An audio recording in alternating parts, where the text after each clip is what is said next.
VIP jail/hostel था मेरे लिए. There were certain events that kept happening in life. I didn't take care of my health. I'm in people's heart. This is the second decade of me. Salman Khan in one word.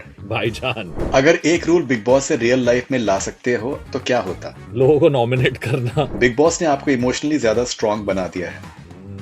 Music industry ज्यादा ruthless है Bigg Boss house से. बहुत ज्यादा. Music आपके लिए therapy है. That was the one thing that I missed insanely in that house. Amaliens in one word.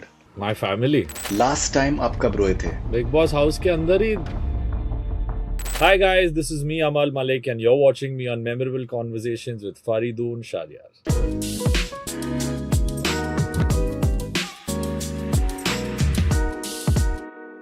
Salman Khan in one word. भाई. भाईजान. फॉलोइंग लोगों को अगर आप एक वर्ड में अगर आप डिस्क्राइब कर सकें या एक सेंटेंस में. शहबाज. मेरा यार. गौरव खन्ना. जरा सा बैकफुट रह गया. Okay. Farhana Bhatt. Too much fire. Okay. Tania Mittal. A good friend initially. Now I don't know. Can't figure. Pranit More. टेढ़ा है पर मेरा है. अच्छा. He was different in the show. And I think roasting culture बहुत लोगों को यानी समझती नहीं है. एंड आई थिंक इसने किसी को टारगेट नहीं किया एज पर सच. 2-3 चीज़ें इधर उधर हुई उससे. But I think he was थोड़ा सा टेढ़ी खीर है. अलग किरदार था वो इस सीजन का. Okay. Basir. Basir brother for life. He and I had a beautiful bond. We always cherish it. अभी भी I love him. Super guy. Bigg Boss ने आपको ज्यादा स्ट्रॉन्ग बनाया या ज्यादा वल्नरेबल? दोनों. Strong and vulnerable. Bigg Boss के बाद ट्रस्ट करना इजी है या difficult? I think your mind becomes sharper in the house. So I think लोगों को मैं ज्यादा easily पकड़ लूंगा अगर झूठ बोल रहे हैं या कोई कहानी बना रहे हैं. So it's been helpful. It's made your mind sharp. अगर एक रूल बिग बॉस से रियल लाइफ में ला सकते हो तो क्या होता? लोगों को नॉमिनेट करना. या हमारी दुनिया में नॉमिनेशन अच्छी बात होती है. मैं अपने घर से 2-3 लोगों को बोलता आज जल्दी घर जाओ तुम लोग, नॉमिनेटेड, एविक्ट हो जाओ मेरे घर से. ऐसे कर सकता था. It'd be fun. ट्रू और false following statements. Bigg Boss ने आपको इमोशनली ज्यादा स्ट्रॉन्ग बना दिया है. True. म्यूजिक इंडस्ट्री ज्यादा रूथलेस है बिग बॉस हाउस से. बिल्कुल. बहुत ज्यादा. इनहेरेंटली इंट्रोवर्ट हैं but you come across as someone who speaks his mind out. I am. It's difficult for many to believe. मैं बोलता भी लोगों को I am shy and I am introverted. But if I feel at ease तो ये एक extroverted personality लगती है लोगों को. तो I think it's with different people. जैसे मैं खुलता हूँ depends on that. How comfortable I feel. Fame कभी कभी क्रिएटिविटी को ब्लॉक कर सकता है. I hope not. I've just recently gotten very famous. So let's see. But I don't think मेरी creativity को सरदार मलिक जी की blessings है. So I think not for me. Music आपके लिए थेरेपी है. ट्रू और फॉल्स?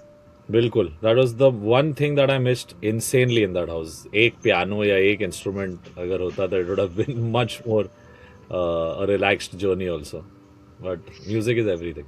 म्यूजिक इंडस्ट्री में टैलेंट से ज्यादा नेटवर्किंग का रोल समझा जाता है. I think दोनों चलते हैं अभी. Talent is people on how they will listen and accept. Talented चीज़ भी आपके सामने आ रही है और जो नेटवर्क और प्रमोटेड और मार्केटेड है तो audience in the end will decide.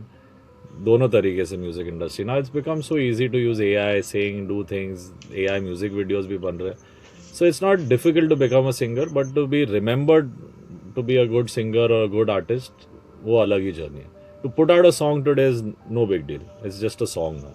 Okay. एक हिट सॉन्ग का प्रेशर नेक्स्ट सॉन्ग को अफेक्ट करता है. नेक्स्ट सॉन्ग को नहीं आपको अफेक्ट करता है. म्यूजिशियन बीमार हो जाता है. नेक्स्ट मैंने जब सूरज डूबा किया था रेमो प्रीतम दा टोल्ड मी. हम लोग की एक बात हुई थी and he told me congrats and he said कि अब फंस गया तू. मतलब क्यों दादा? ही सेड अब यही 15 बार मांगेंगे तुझसे, यही बनाना पड़ेगा तुम्हें. So I understood what he is handled so well. I think हमारी इंडस्ट्री में someone who excelled with every song, with due respect to every composer, but the last 20 years of Pritam Chakravarti, no one can do what that man has done. Lani, I look up to him कि वैसी journey हो. बहुत pressure होने के बाद भी आप शुरू होते हो करियर में and you do gangster and धूम मचा ले and where do you go from there after making that? But look at him. Amaliens in one word. My family, extended family after my family. Pritam और सलीम सुलेमान के साथ में काम करने के वक्त को अगर आप एक वर्ड में एक्सपीरियंस को शेयर बता सकें. I would say Salim Suleiman was like Pritam Da also amazing. Pritam Da के जो मेन म्यूजिक प्रोड्यूसर है रूबो दा उनके साथ मैंने काफ़ी म्यूजिक प्रोड्यूस किया है. But I worked very closely with Salim and Sulaiman. So I think वो सबसे नॉलेजेबल और सबसे अमेजिंग जर्नी रही. I think background scores plus songs, हर एक एक होल राउंड डेवलपमेंट का अगर कोई भी म्यूजिशियन इस इंडस्ट्री में सीखना चाहता है, who's coming up and trying to learn all aspects of film scoring, songwriting, Salim Sulaiman School of Music is the place. They are terrific. बहुत सीखने मिला उनसे. लास्ट टाइम आप कब रोए थे एंड क्यों?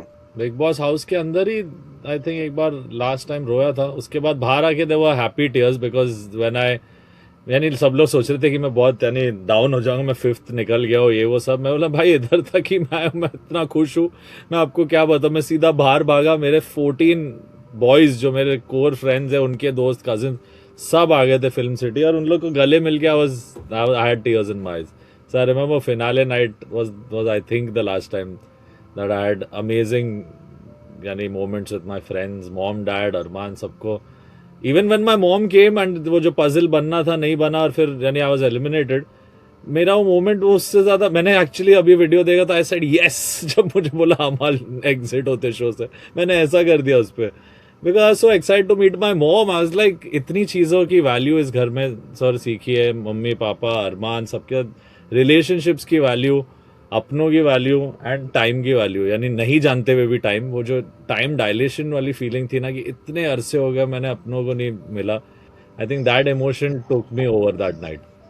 And the show obviously brought a lot of love and यानी यूपी से एक फैमिली आई मुझे देखने के लिए, which was terrific. They met me and said कि हम ऑल द वे यूपी से आए आपको यहाँ पे बेस्ट ऑफ लक बोलने, और अनबिलीवेबल था. So such moments when I saw once I got out, that was the last time that I tears in my eyes and I was very happy also. Emotional था, down नहीं था, happy था. But I can say sir, all's been beautiful. ये the year is ending on the best note कि जितना भी मुझे hate मिला उससे triple time मुझे प्यार मिला. I'm seeing the kind of love people saw a turnaround and they saw कि once mistakes were made, I have gone and rectified them. उसमें characters बहुत बनाए गए, मेरे बारे नाम दिए गए, didn't matter. Public को जब तक यानी मैं जहाँ भी जाता दे बिन शाउटिंग अरे जनता का चैंपियन है तू, we love you. It doesn't matter only. मैं बहुत खुश था कि मैंने कंप्लीट की ये जर्नी. वो जो चैलेंज खुद को दिया था ना कि अमल तू जाएगा और ये पूरी जर्नी करके आएगा, जीते जो भी जैसे भी हो, that I am proud about. कि मुझे बर्तन मांजने आ गए, मैं खुद के लिए ऑमलेट बना सकता हूँ, chai, so many things that I wanted to even learn in my teenage days. Obviously due to work I couldn't. Now I feel एक crash course, एक hostel VIP jail / hostel था मेरे लिए, and it made me sit in the hearts of this country and so many people even outside. I'm seeing Philippines से लेके Indonesia, मेरे को पता नहीं कहाँ का कौन से कंट्रीज में ब्रॉडकास्ट भी होता है ये. नहीं, US Canada everywhere. Like I know it for sure that in US Canada everywhere. I think the kind of messages that are coming in, उससे ये तो एक perfect feeling मुझे मेरे in my heart I can take and end this year that I am in people's hearts and now I just have to keep winning it. That's it. No, I think वो मैंने achieve किया इस show से बस. 100%. So Amal, अपने